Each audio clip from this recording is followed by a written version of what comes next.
രാജേഷാണ്. രാജേഷാറിനെ പരിപാടിയിലേക്ക് സ്വാഗതം ചെയ്യുന്നു. ഈ പരിപാടി ഉദ്ഘാടനം ചെയ്ത് കുട്ടികളെ അനുമോദനം ചെയ്യുന്നത് മയിൽ പഞ്ചായത്ത് പ്രസിഡന്റായ വിനോദ് മാഷാണ്. വിനോദ് മാഷയും പരിപാടിയിലേക്ക് സ്വാഗതം ചെയ്യുന്നു.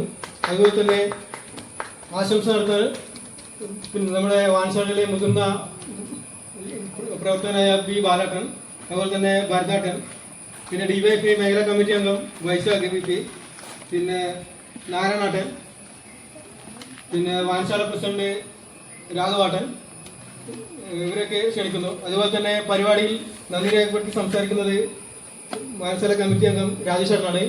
രാജേഷാട്ടനെയും ഈ പരിപാടിയിലേക്ക് സ്വാഗതം ചെയ്യുന്നു. അധ്യക്ഷ സ്ഥാനത്തിലേക്ക് ബോർഡ് മെമ്പർ രാജേഷാട്ടനെ ക്ഷണിക്കുന്നു.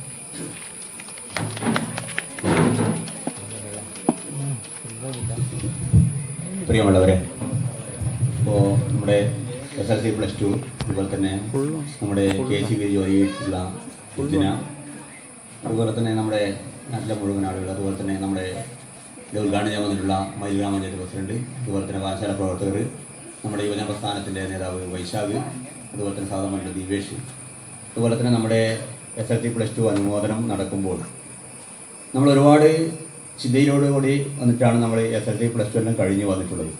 അപ്പോൾ അതുപോലെ തന്നെ നമ്മുടെ ഈ പ്രദേശത്ത് നമ്മുടെ വാൻശാലകളും അതുപോലെ തന്നെ യുവജന പ്രസ്ഥാനത്തിൻ്റെ ആൾക്കാരെല്ലാം നമ്മുടെ ഇതുപോലെ ചെറിയ ചെറിയ അറിയാം, നമുക്ക് വാൻശാലകൾ ഉണ്ടാക്കാൻ വേണ്ടി നമ്മൾ ഈ വാൻശാല ചിലപ്പോൾ ഒരു പക്ഷേ 10-11 കൊല്ലം ആയിട്ടുണ്ടാവും.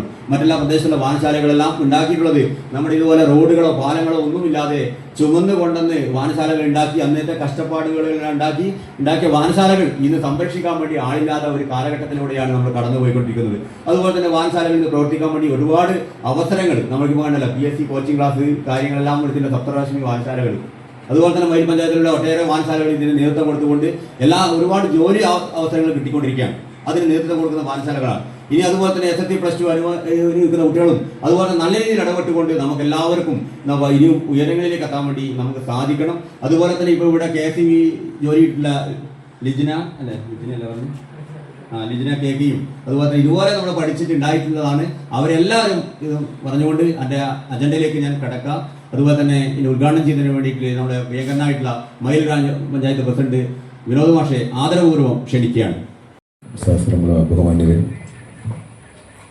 ഇന്നിവിടെ അനുവദിക്കപ്പെടുന്ന SLC +2 LSS CS പൊതുപരീക്ഷകളിൽ മികച്ച വിജയം നേടിയിട്ടുള്ള കുട്ടികൾ, അതുപോലെ നമുക്കെല്ലാം പ്രചോദനമാകേണ്ടുന്ന KCBയിലെ നിയമനം ലഭിച്ചിട്ടുള്ള പ്രജിന ഉൾപ്പെടെയുള്ള ഏറ്റവും പ്രിയപ്പെട്ടവർ, നമ്മുടെ നാട്ടിലെ വായനശാലകളെല്ലാം ഈ റിസൾട്ടിൻ്റെ പശ്ചാത്തലത്തിൽ ആ പ്രദേശത്തുള്ള കുട്ടികളെ അനുമോദിക്കുകയാണ്. എല്ലാ വായനശാലകളും.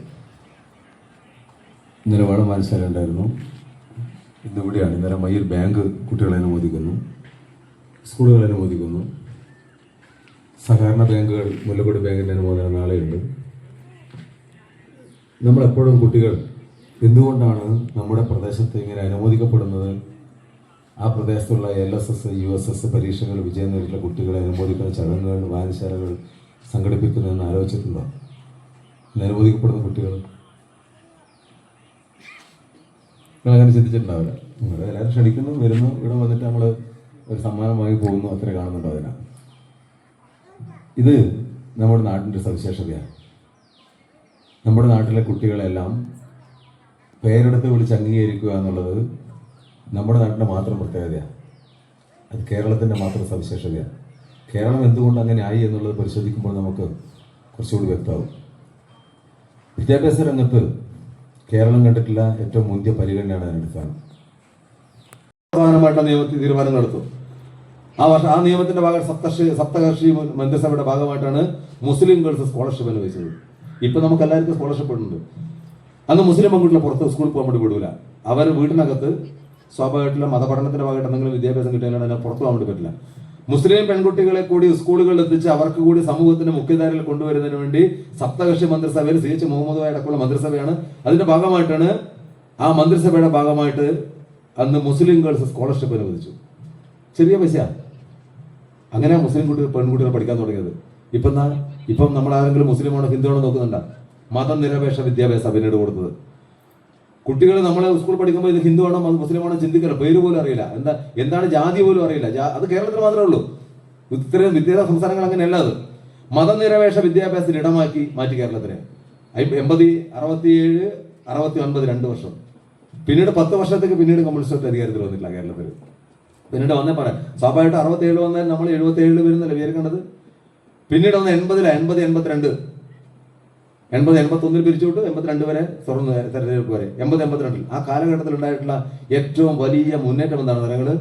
ഓരോ പഞ്ചായത്തിലും ഓരോ ഹൈസ്കൂൾ ഉണ്ടായിരുന്നത്. ആ സമയത്ത് ചട്ടുപ്പാറ ഹൈസ്കൂൾ ഉണ്ടായത്, ആ സമയത്ത് മലപ്പുറം ഹൈസ്കൂൾ ഉണ്ടായത്, പഞ്ചായത്തുകൾ തോറും ഹൈസ്കൂൾ ഉണ്ടായിട്ടുള്ളത് ഇടതുപക്ഷ ജനാധിപത്യ മുന്നണി ഗവൺമെന്റ് അധികാരത്തിൽ വന്നപ്പോൾ, കമ്മ്യൂണിസ്റ്റ് പാർട്ടി അധികാരത്തിൽ വന്നപ്പോഴാണ്. ഈ ചരിത്രമെല്ലാം നമ്മൾ വിസ്മരിക്കുന്നതുകൊണ്ടാണ് ഞാൻ ചരിത്രം ഓർമ്മിക്കേണ്ടി വരുന്നത്. അങ്ങനെ എല്ലാ പഞ്ചായത്തിലും സ്കൂളുകൾ ഉണ്ടായി. നേരത്തെ അച്യുത മാഷിന്റെ മയിലേക്ക് നടന്നു വരുന്നത് ഓർമ്മയുണ്ട്. ബസ്സൊന്നുമില്ല, നടന്നിട്ടാ വരും. ഞാൻ മയിൽ സ്കൂൾ പഠിക്കുന്ന സമയത്ത് അച്യുത മാഷ മയിലേക്ക് നടന്നു. ഞാൻ 80, 81, 82 സ്കൂൾ പഠിച്ചിട്ടുള്ളത്. മയിൽ സ്കൂൾ 10ാം ക്ലാസ്. മാഷന്മാരുടെ കീഴ് കെ മാഷ്, നാരായണ മാഷ്, സുബ്രഹ്മണ്യ മാഷ് ഉൾപ്പെടെ എല്ലാവരെല്ലാം. പിന്നീട് ചട്ടപ്പാറ സ്കൂൾ വന്നപ്പോഴാണ്, ഹൈസ്കൂൾ വന്നപ്പോഴാണ് അയാൾ ഇങ്ങോട്ട് സ്ഥലം മാറ്റം വന്ന് വാങ്ങിയത്. സ്കൂൾ വലുതായപ്പോൾ മയിൽ സ്കൂൾ പോലും ഒരു കാലത്ത് ഉണ്ടായിരുന്നില്ല വിദ്യാഭ്യാസം. 1956 ഡിസ്ട്രിക്ട് ബോർഡ് ഏറ്റെടുത്തപ്പോൾ 57 സർക്കാരാണ് സർക്കാർ സ്കൂളാക്കി മാറ്റുന്നത്. 57 ഡിസ്ട്രിക്ട് ബോർഡ് ഉണ്ടായിരുന്നത്, ജില്ലാ ബോർഡുകളാണ് ഏറ്റെടുത്തില്ല വിദ്യാഭ്യാസത്തിൽ. അതിനു മുമ്പ് സ്കൂളുകളിലുള്ള നമ്മുടെ നാട്ടിലെ പഴയ ആളുകളിലും ഇപ്പോൾ ബാലാട്ടിന്റെ തലമുറ ആളുകളും പോയിട്ടുണ്ടാവുക എനിക്ക് തോന്നുന്നു. പറശ്ശിനിക്കടവോ കൂടാളിയോ യശമാനന്മാർക്ക് സ്കൂളുള്ളൂ. നിങ്ങൾ മനസ്സിലാക്കണം. കൂടാളി യശമാന സ്കൂള്, പറശ്ശിനിക്കടവ് അവിടുത്തെ അമ്പലമായിട്ട് ബന്ധപ്പെട്ട് സ്കൂള്, മൂത്തയിടത്ത് യശമാന സ്കൂള്. അതാ നാട്ടുകാർക്ക് സാധാരണക്കാരന് വിദ്യാഭ്യാസം കിട്ടുന്ന പൊതു വിദ്യാലയങ്ങൾ ഉണ്ടായത് ഈ നിയമത്തിന്റെ ഭാഗമായിട്ടാണ്. പല ആളുകൾക്ക് സ്കൂളിൽ പോകാൻ പറ്റില്ല. അപ്പോൾ പറശ്ശിനിക്കടവ് വരെ നടന്നു പോകണം, കടവ് കടന്ന് നടന്നു പോകണം. അപ്പോൾ നടന്നു പോകാൻ പറ്റില്ല, അതിന് ആരോഗ്യം ഉണ്ടാവില്ല. ചിലപ്പോൾ ഒരിക്കലും നടന്നു പോകും. നമ്മൾ അസംബ്ലിയിൽ നിന്ന് നടന്നു പോകുന്നുണ്ടല്ലോ, ഇപ്പോഴും വീണ് പോകുന്നുണ്ടല്ലോ. അതുകൊണ്ട് തന്നെ അങ്ങനെ പോകാൻ ശേഷിയുള്ള ഫീസ് കൊടുക്കണമായിരുന്നു സ്കൂളിൽ. ഫീസ് കൊടുക്കാൻ കഴിയാതെ കൊണ്ട് നാമമാത്രമായിട്ട് 2 രൂപ ഫീസ് കൊടുക്കാൻ കഴിയാത്തതിന്റെ ഭാഗമായിട്ട് പഠനം നിർത്തിയ ഒരുപാട് ആളുകൾ നമ്മുടെ തലമുറയിലുണ്ട്. അങ്ങനെ ഒരു കാലഘട്ടത്തിൽ നിന്ന് ഫീസ് ഇല്ലാതെ പഠിക്കാൻ പറ്റുന്നു. ഇപ്പോൾ നമുക്ക് മാറാൻ വേണ്ടി പോകുന്നു. ഇപ്പോൾ അടുത്ത വർഷം മുതൽ കോളേജുകളിൽ സൗജന്യ പഠനം സാധിക്കൂല എന്ന് മനസ്സിലാക്കുന്നു. കോളേജുകളിൽ സൗജന്യ പഠനം പ്രഖ്യാപിച്ചൊരു സർക്കാർ അധികാരത്തിൽ നിന്ന് പോയി. ഡിഗ്രി ബിരുദ വിദ്യാഭ്യാസം സൗജന്യമാക്കാൻ ഉന്നത വിദ്യാഭ്യാസ മേഖലയിൽ സമൂലമായിട്ടുള്ള ഒരു പരിഷ്കരണത്തിന് നേതൃത്വം കൊടുത്ത സർക്കാരാണ് ഇപ്പോൾ പുറത്തു വരുന്നത്. അപ്പോൾ പഠനം ചെലവേറും എന്ന് നിങ്ങൾ ഈ അടുത്ത ദിവസം പത്രത്തിൽ കണ്ടിട്ടുണ്ട്. പുതിയ സർക്കാർ ഡിഗ്രി തലത്തിലെ വിദ്യാഭ്യാസം ഫീസ് ഏർപ്പെടുത്താൻ തീരുമാനിക്കുന്നു എന്നാണ് ഇതിന്റെ സൂചന. അപ്പൊ അങ്ങനെ വരുമ്പോൾ ഫീസ് കൊടുക്കാതെ 56 ഇന്ത്യക്ക് ഭരണഘടന ഉണ്ടാകുന്നത്. ഇന്ത്യക്ക് 47 സ്വാതന്ത്ര്യം ലഭിച്ചെങ്കിലും ഭരണഘടന ഉണ്ടായില്ല. 56 ഭരണഘടന ഉണ്ടാകുന്നത്. 56 ഭരണഘടന ഉണ്ടായപ്പോൾ ഭരണഘടനയിൽ 45-ാം വകുപ്പിൽ എഴുതി ചേർത്തിരിക്കുന്നു സൗജന്യവും സാർവത്രികവുമായിട്ടുള്ള പ്രാഥമിക വിദ്യാഭ്യാസം. ആർട്ടിക്കിൾ 45. അതിന് പിന്നീട് ABCD ഇങ്ങനെ ഉണ്ടായിട്ടുണ്ട്. ആർട്ടിക്കിൾ 45 സൗജന്യവും സാർവത്രികമായിട്ടുള്ള വിദ്യാഭ്യാസം വിഭാവനം ചെയ്യുന്നു. എന്നിട്ട് നമ്മുടെ നാട്ടിൽ എത്രയൊക്കെ സൗജന്യ സാർവത്രിക വിദ്യാഭ്യാസം കിട്ടിയത്? സൗജന്യ വിദ്യാഭ്യാസം കിട്ടിയില്ല. എന്നാൽ ഇപ്പോൾ കിട്ടിയിരിക്കുന്നു. എന്നിട്ട് 2009 രാജ്യത്ത് വീണ്ടും ഒരു നിയമം ഉണ്ടാക്കി. അതാണ് right to education act, RTE act, right to education act. അങ്ങനെ നിയമം ഉണ്ടല്ലോ, വിദ്യാഭ്യാസ അവകാശ നിയമം. ഭരണഘടനയിൽ 56 ഭരണഘടനയിൽ എഴുതി ചേർത്തിട്ടുള്ള ഒരു സാധനം അതുവരെ കൊടുത്തില്ല എന്ന് ഗവൺമെന്റ് പ്രഖ്യാപിച്ചു. എല്ലാവർക്കും വിദ്യാഭ്യാസം കൊടുക്കാൻ എഴുതി വെച്ചിട്ടും ആർക്കും കിട്ടിയില്ല. അതുകൊണ്ടാണ് 2009 വിദ്യാഭ്യാസം അവകാശമാക്കിയിട്ടുള്ള നിയമം. എന്നിട്ട് നടന്നില്ല. പക്ഷെ കേരളത്തിൽ അതിനു മുമ്പേ നിന്ന് എല്ലാവർക്കും വിദ്യാഭ്യാസം കിട്ടി. അത് ഞാൻ നേരത്തെ പറഞ്ഞ നിയമത്തിന്റെ ഭാഗമായിട്ടാണ്.